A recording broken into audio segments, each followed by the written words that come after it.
किसी चोर को चोर कहना गलत है तो हम यह गलती 1000 बार करेंगे। देश की आम जनता का पैसा लेकर भागने वालों को चोर नहीं तो और क्या कहा जाए। यह कहना है कांग्रेस की राष्ट्रीय प्रवक्ता डॉली शर्मा का। जबलपुर प्रवास के दौरान मीडिया से चर्चा में डॉली शर्मा ने केंद्र की मोदी सरकार पर जमकर सियासी हमले किए। कांग्रेस प्रवक्ता डॉली शर्मा ने राहुल गांधी की सदस्यता जाने के मसले पर न्यायालयीन प्रक्रिया पर सवाल खड़े करते हुए केंद्र सरकार पर लोकतंत्र की हत्या करने के आरोप लगाए हैं। उन्होंने कहा कि सवाल पूछना विपक्ष का अधिकार है, जिसका हनन किया जा रहा है। डॉली शर्मा ने कहा कि देश में महंगाई, बेरोजगारी और महिलाओं पर अत्याचार बढ़ रहे हैं, लेकिन सरकार कुछ नहीं कर रही। केंद्र सरकार केवल मनमानी और विरोधी आवाज को दबाने का प्रयास कर रही है, लेकिन कांग्रेस ऐसा नहीं होने देगी। कांग्रेस इसके खिलाफ सड़क से संसद तक आवाज उठाती रहेगी।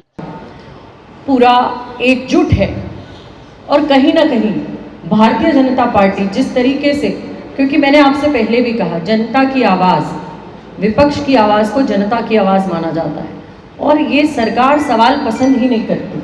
मैंने शुरू में ही एक लाइन से बात शुरू की थी आपसे कि संविधान की बात की थी, लेकिन सवालों से भाग रहे हैं और लोकतंत्र में सवाल पूछना बहुत ज़रूरी है। सत्ता को आज जिस तरीके से घमंड हो गया है, उन्हें सवाल पसंद नहीं, शहंशाह को सवाल पसंद नहीं, लेकिन सवाल पूछना बहुत ज़रूरी है एक मजबूत लोकतंत्र के लिए, एक स्वस्थ लोकतंत्र के लिए। तो एकजुट होकर हम इस लड़ाई को, जनता की लड़ाई को लड़ते रहेंगे और सवाल उठाते रहेंगे। अगर भ्रष्टाचार नहीं हो रहा है प्रधानमंत्री जी आपकी तरफ, तो अडानी पर जेपीसी बिठा दीजिए ना, बिठा दीजिए। अगर भ्रष्टाचार नहीं है प्रधानमंत्री जी आपकी तरफ, तो नीरव मोदी दावोस में आपके पीछे खड़े थे, वो हिंदुस्तान छोड़कर कैसे भागे? आपके मेहुल भाई हिंदुस्तान छोड़कर कैसे भागे प्रधानमंत्री जी? ललित मोदी हिंदुस्तान के बाहर क्यों हैं? उनकी तस्वीरें तो आपके साथ ही दिखती थी।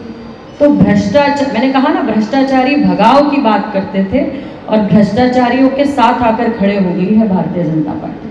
और मैंने आपसे कहा शहंशाह को सवाल पसंद नहीं है, तो जो भी आज नेता, मंत्री, विपक्ष का जो भी सवाल कर रहा है, आज उसको कहीं ना कहीं ईडी, सीबीआई, किसी ना किसी जांच एजेंसी का और राहुल जी जैसा, जो हमारे नेता राहुल गांधी जी के साथ हुआ, उसका सामना करना पड़ रहा है। लेकिन हमारे नेता ने कहा संसद का हक छीन सकते हो, लेकिन सड़कों पर मैं ये लड़ाई लड़ता रहूंगा।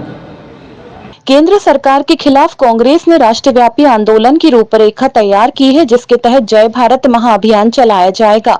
इस दौरान 15 से 20 अप्रैल के बीच जिला और ब्लॉक लेवल पर कार्यक्रम होंगे। 21 से 30 अप्रैल के बीच प्रदेश स्तरीय आंदोलन होंगे और इसके बाद राष्ट्रीय स्तर पर आंदोलन किए जाएंगे। जैसे आपसे कहा 15 से 20 तारीख आने वाले महीने की हम डिस्ट्रिक्ट लेवल से इसको शुरू करेंगे, फिर इसको स्टेट लेवल पर ले जाएंगे और आने वाले दिनों में इसको हम नेशनल लेवल पर ले जाएंगे।